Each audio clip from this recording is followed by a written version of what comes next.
All right, thank you, Pastor. Good afternoon, everyone. Happy and blessed anniversary weekend. I'm sure all of you will be excited over this weekend. And then last few days, we have managed to get a few of our so-called local or even overseas missionaries to share about their thoughts, even as they share with us their devotion. Unfortunately, today I had to share because I couldn't get any of the workers, but let us sharpen each other, okay, through the sharing today. I managed to speak to the writer, which is Sister Lucrece, and then I managed to catch some thoughts on why or the reason that she wrote today's devotion. And then if you look at the title given by her, it is True Greatness. So this is what my sharing today will be about, true greatness. And it is also very appropriate. I show you the Great Wall of China. Even though, yes, it is a great wall, but we know that as we read through today, there's a different meaning to greatness for the Christians. And I like, if you can grab your BWJ or later on, I like what she said at the end of the middle of the last paragraph. She mentioned those laborers are nameless and faceless. Isn't it true that many of us, we may not be doing great things, but yet we know that there are many who are nameless and faceless and do great things in the eyes of God. So today's sharing, I will just again say, this we start by just reading the two Bible so-called the verses given by her. One is from Mark chapter 10, one is from Galatians chapter 6. Mark chapter 10, verses 42 to 45. Jesus called them together and said, "You know that those who are regarded as rulers of the Gentiles lord it over them, and their high officials exercise authority over them. Not so with you. Instead, whoever wants to become great among you must be your servant, and whoever wants to be first must be slave of all. For even the Son of Man did not come to be served, but to serve, and to give his life as a ransom for many." Galatians 6. Let us not become weary in doing good, for at the proper time we will reap a harvest if we do not give up. Therefore, as we have opportunity, let us do good to all people, especially to those who belong to the family of believers. The keywords that I highlight, and is even mentioned by Sister Lucrece today, is Lord over them and to serve. And I remember a few days ago when our sister from Indonesia logged in and shared that, in today's world, even for children or even parents, it has become so competitive. And everybody now just want to win over other people, to get ahead of the game, to lord over other people. And for today's sharing, it reminded me of a books that I have. I read it easily more than 10 plus years ago. You may not be able to find this book in a bookshop anymore. It is called God is My CEO, by following God's principle in a bottom line world. What is the meaning of bottom line? In layman's term, to gain everything, okay, as much as you can, so that you are not running into a loss. That is the meaning of bottom line. And the author is Larry Julian. What I find interesting is I can relate to today's topics about true greatness. What Larry was sharing in his book is, if you are doing business, okay, or even if you are not doing business, you are doing a venture, or if you are out to do something, what Larry said is there is what we call biblical principle and worldly principle or worldly demands.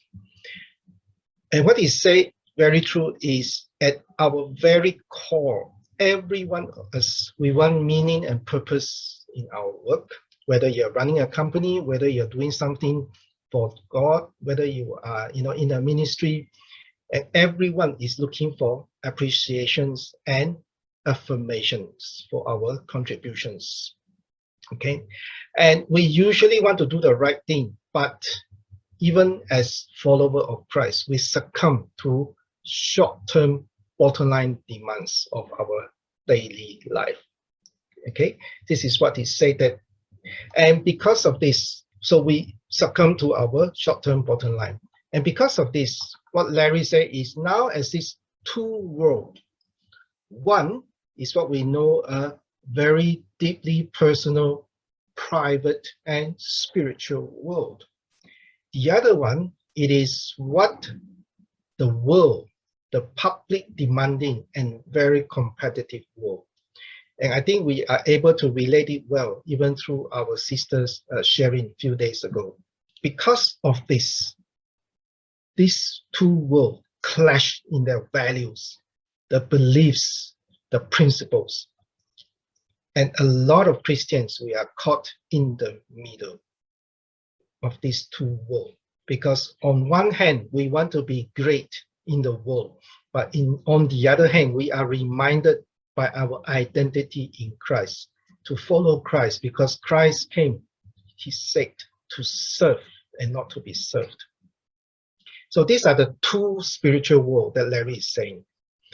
And I just list down what is the unwritten worldly principles. Okay, so brothers and sisters, maybe you say, I'm not in the business world anymore. How does this apply to me? It is the same thing. As I say, even if you are God's worker, okay, even if you are doing God's work, even if you are doing something within your family and community, this is what the unwritten worldly principle demand us to achieve, that we are result-orientated, that we work to please people, that we are fear of unknown, that we are slave to the urgent, which is very relevant today because of how technology has moved.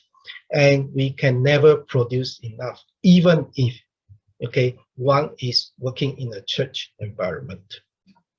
Then what is the God's principle, which is a complete opposite of what the worldly principles are. God's principle, we serve a purpose, which is God's purpose. We place significance on people, and we work to please God, not to please people. And we surrender to God, because by surrendering, it means victory.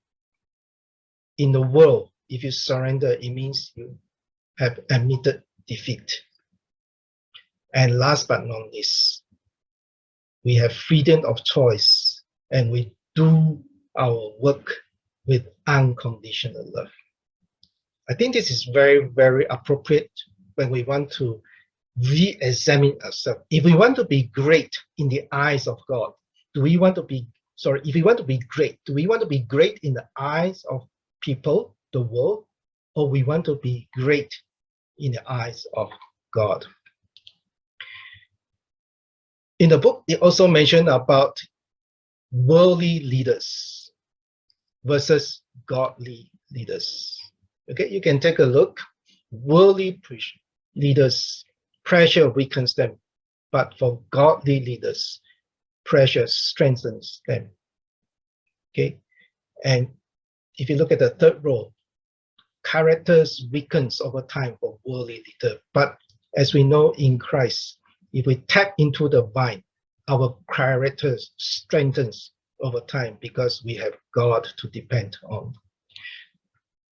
This is exactly what our sister Lucrece is saying today. If we are worldly leaders, we lord over other people. If we are godly leaders, we serve other people. The book ended by telling three principles and promise. Number one principle, whatever we are doing, even if we are not, involved in any any work anymore, God is the source of our wisdom, our strength, and our energy. Principle number 2, our personal plan is a plan for growth, not a plan for achieving things. I think this is a very good reminder. I believe, most of us are involved in some kind of ministry, whether it's in the church or in a so-called mission organization. It is not our personal plan. It is God's plan. And number 3, we will enjoy success in God's timings.